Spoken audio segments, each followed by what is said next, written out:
Hello बच्चा लोग, Bihar board का एग्ज़ाम पास नहीं है और आपको तैयारी कर रहे होंगे आप लोग बहुत अच्छे से, ऐसा उम्मीद करता हूँ मैं। और आज मैं आपको एक लॉन्ग क्वेश्चन बताने जा रहा हूँ जो काफ़ी इम्पोर्टेंट है आपके एग्ज़ाम के लिए। और ये कई सालों से नहीं पूछा है, इसलिए और भी इसकी जो है प्रायोरिटी बढ़ जाती है कि ये क्वेश्चंस आने वाले हैं। 5 मार्क्स के लिए क्वेश्चन है। क्वेश्चन थोड़ा न्यूमेरिकल टाइप है, न्यूमेरिकल टाइप ही क्वेश्चन आपको मिलेंगे, मतलब लेकिन मैथमेटिकल टाइप क्वेश्चन मिलेंगे आपको लॉन्ग में।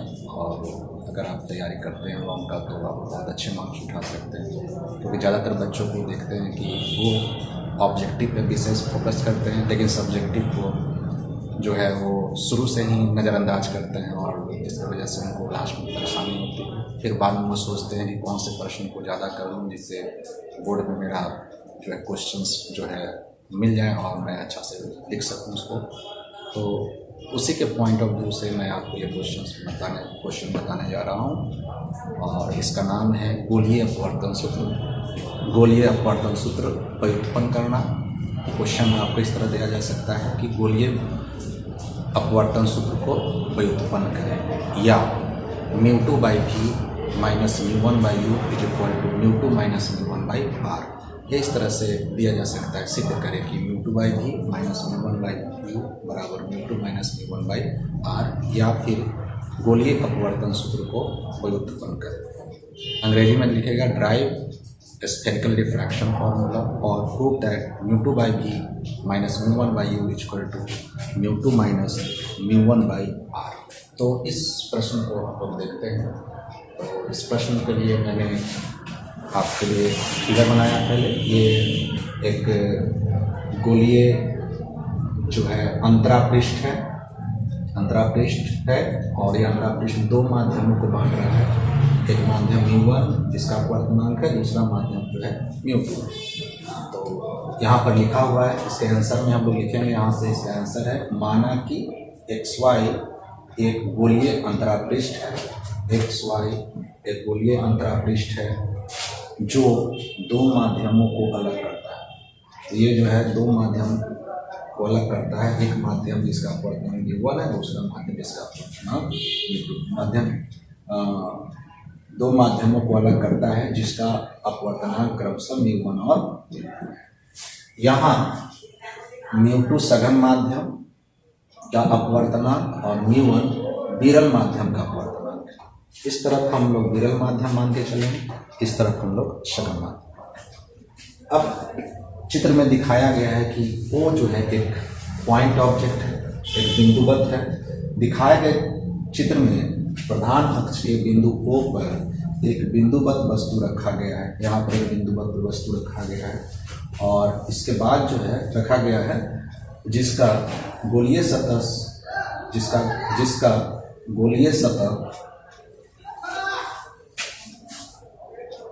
से प्रकाश के अपवर्तन के बाद प्रतिबिंब बिंदु I पर बनता है, और यहाँ पर इसका प्रतिबिंब O का I पर बन रहा है।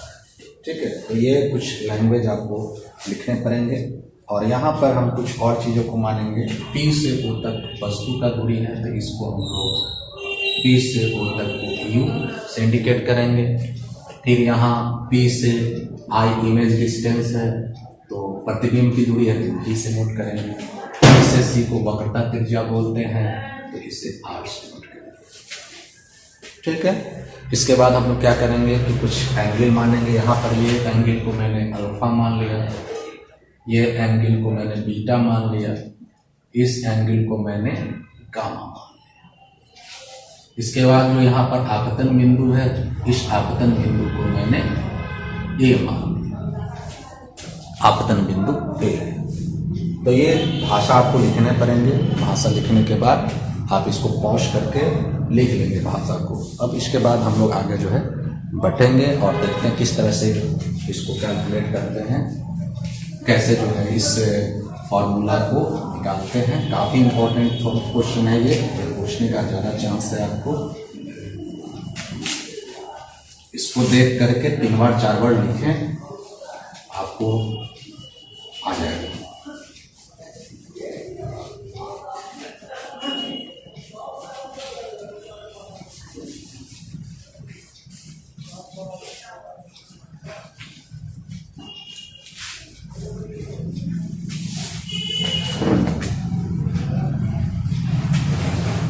देखेंगे क्या है, चित्र से लेते हैं,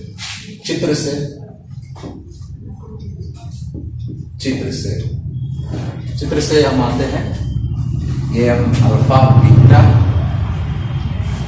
चित्र से त्रिभुज ओ ए सी, त्रिभुज ओ ए सी में, ओ ए सी में जब हम आग लगाएंगे तो आई जो है मेरा एक्सटर्नल एंगल, बाहरी कोण है, और बाहरी कोण अंदर के दो कोणों के जोड़ के बराबर होता है। यानी यहां पर लिख सकते हैं I is equal to alpha plus beta, पहला इक्वेशन। उसके बाद फिर से आते हैं त्रिभुज आई सी ए, त्रिभुज आई सी ए, अगर आप आई सी ए में आते हैं तो इसका जो है आई सी ए, अगर आप आई सी ए यहाँ पर एक अपवर्तन कोण आपको मानेंगे, चूंकि यह आने वाली किरण आपतन कोण आई और यहाँ से जाने वाली किरण है अपवर्तन कोण आर, ये आपका अभिलंब है। तो आई सी ए में जब आएंगे तो बीटा इक्वल टू हो जाएगा, यह बाहरी कोण है गामा प्लस आर के, लिख सकते हैं क्या, R plus gamma is equal to, R plus gamma is equal to. तो यहां से हमको आर का वैल्यू निकालना है, R equal to by beta A minus gamma, ये हो जाएगा इक्वेशन नंबर। आई और आर क्यों? क्योंकि इसमें प्रकाश का अपवर्तन हो रहा है, और प्रकाश के अपवर्तन में हम लोग प्रकाश के अपवर्तन के नियम को लगाएंगे, जिसको हम लोग बोलते हैं प्रकाश के अपवर्तन के नियम को स्नेल का नियम। तो हम लोग यहाँ पे स्नेल का नियम लगाने के लिए आई और आर के वैल्यू को निकालना है, ठीक है। अब देखते हैं, अब आई और आर लगा दिए तो इसके बाद अब स्नेल का नियम लगाना पड़ेगा, है ना। स्नेल का नियम अगर आप लगाइएगा तो हम लोग जानेंगे स्नेल के नियम से n1 sin i बराबर n1 sin i बराबर n2 sin r होता है, लेकिन n की जगह पे आपको यहाँ पे म्यू डाला गया है, म्यू रखेंगे तो यहाँ पर μ1 sin i equal to μ2 sin r। और अगर कोण बहुत बहुत छोटा हो जाए तो sin i लगभग बराबर होता है i के, sin r लगभग बराबर होता है r के। और अब हम लोग क्या करेंगे, इसमें स्नेल का नियम को छोटा कर लेंगे और μ1 sin i की जगह पे i रख देंगे, sin r के जगह पे r, और ऊपर से i और r का वैल्यू इसमें डालेंगे। तो ऊपर से हम लोग i और r के वैल्यू को हम लोग डालेंगे तो क्या निकल के आएगा, इसके बाद उसको देखते हैं। तो लिखना पड़ेगा समीकरण 1 और 2 से I और R का मान रखने पर, समीकरण 1 और 2 से I और R का मान रखने पर, तो आप डालेंगे I और R का वैल्यू तो क्या आ जाएगा, यह हो जाएगा μ1 और ये लिख देंगे अल्फा प्लस बीटा और is equal to μ2 beta minus gamma. तो अब हमने यहाँ पे I और R के वैल्यू को पुट कर लिया। अब पुट करने के बाद यहाँ पे इसको सॉल्व करेंगे, थोड़ा सा इसको सरल करेंगे इसको, और सरल करने के बाद जो है आगे इसको किया जा करते हैं जो हो सकता है।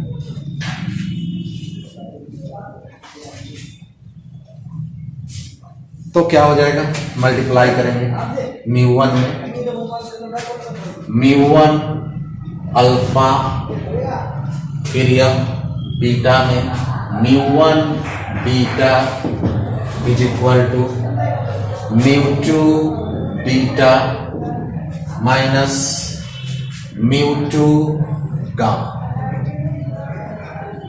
μ2।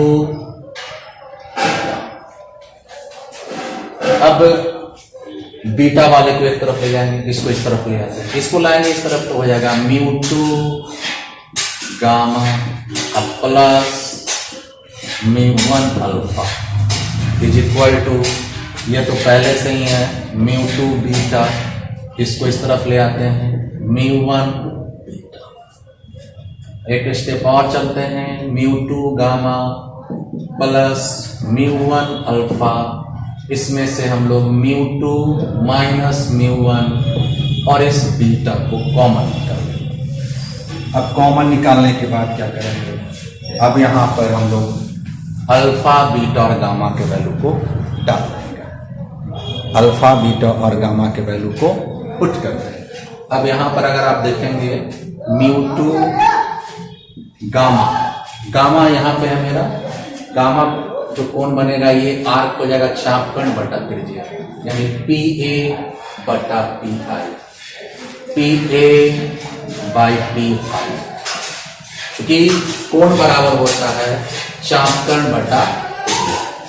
तो ये जो गामा है ये जो कोण बना हुआ है चापकण त्रिज्या होता है, चापकण हो जाएगा पी ए, त्रिज्या हो जाएगा पी ए। उसी तरह से अल्फा, अल्फा जो बना हुआ है वह बना हुआ है, ये चापकण हो जाएगा, ये त्रिज्या हो जाएगा, तो हो जाएगा पी ए बटा में आपको P O is equal to μ2 minus μ1, और नीचे जो है लिख सकते हैं पी ए बटा P C, P A by P C, P A by P सी।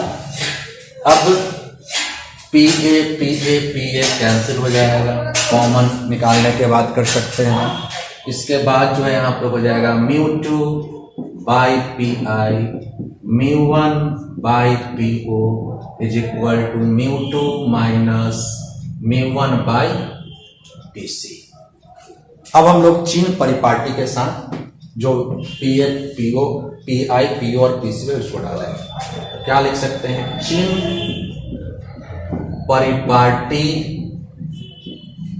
के साथ, चिन्ह परिपाटी के साथ अगर रखेंगे तब पी आई, अब देख सकते हैं इधर ये जा रहा है तो इस तरफ प्लस होगा और इस तरफ माइनस, तो ये जो है हो जाएगा प्लस भी P O is equal to minus U और P C is equal to plus R.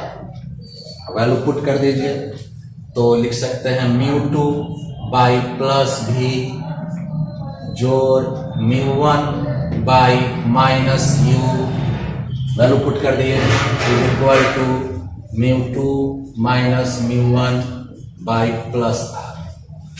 अब आप क्या कर सकते हैं, इसको सेट कर दीजिए, तो μ2 बाई भी μ1 by U is equal to μ2 minus μ1 by, यही जो है आपको लिख देना होगा। यह गोलीय अपवर्तन सूत्र है सत्यापित, और इस तरह से आप पूरे 5 के 5 नंबर ला सकते हैं।